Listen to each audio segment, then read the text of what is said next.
Hi there, and thanks very much for tuning in to this Explaining History videocast. Here we are after many months of trying in the Explaining History headquarters. As you can see, a whole panoply of history books behind me, and some more that way as well. So there you go, this is the new setup. So that's why there haven't been videos for quite a while. Yes, in short form I've been moving house. Anyway, the reason why I've put this video online today is that this is really a video for one of the classes I now teach online. But if I don't teach you wherever you're watching, don't worry, you can be involved. It should be useful, I'd like to think. The thing I want to talk about is how we examine the life story of a particular historical character and draw out of that things that are useful. So this is something that's quite basic in history, but also it's not. It's complicated, and it's the kind of thing that historians, even if they're at school or even if they are academic historians, still find difficulty with and still find it's important to think about. So at the moment we've been doing public health in year 9. And we've been looking at the Victorian innovators in public health, particularly at people such as Joseph Lister.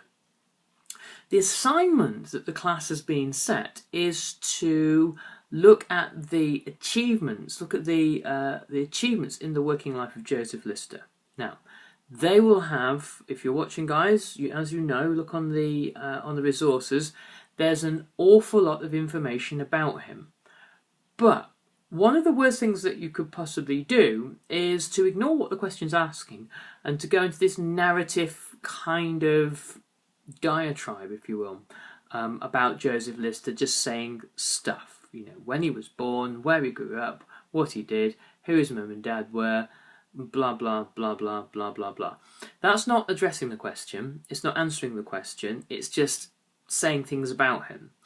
If you imagine that you were talking with, say, a friend about someone else you knew, and you were talking about this person's achievements, or the fact they did well at school, or the fact that they were particularly popular, or they had done something particularly clever, it wouldn't make sense, would it, to start from the very beginning in this conversation. You're talking about something brilliant your friend has done, and to start from the very beginning saying, oh, of course, because they were born in a small town in Leicestershire, and they grew up and then they moved to Scotland and then they moved back and then they went to Manchester and blah blah blah blah blah. The other person would have died of boredom before you'd finish that.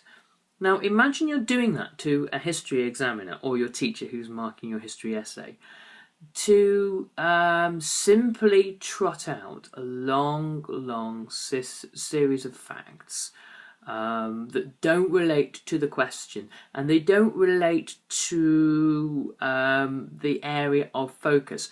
That's missing the point of what we're doing. Now, if you went to any major library, like something like the British Library or a university library, you could probably find dozens, if not hundreds, of books, articles and journals about Joseph Lister. He's a very influential and famous person. You could find all sorts of things and spend years and years and years talking about him, but we're not doing that. We're here to talk about him in a very narrow, targeted, selected way. So actually, the first task you've got to do is limit what you're saying, limit what you're talking about, and limit the amount of things that you are going to discuss to Joseph Lister's life and Joseph Lister's career and his achievements. When you are limiting what you've got to say, when you're saying less, you're focusing on less of his life and less of his career, then you can look at it in greater depth. You can actually look at the extent to which his discovery of antiseptics in medicine was significant compared to, say, the discoveries of Louis Pasteur or the discoveries of Semmelweis or someone like that.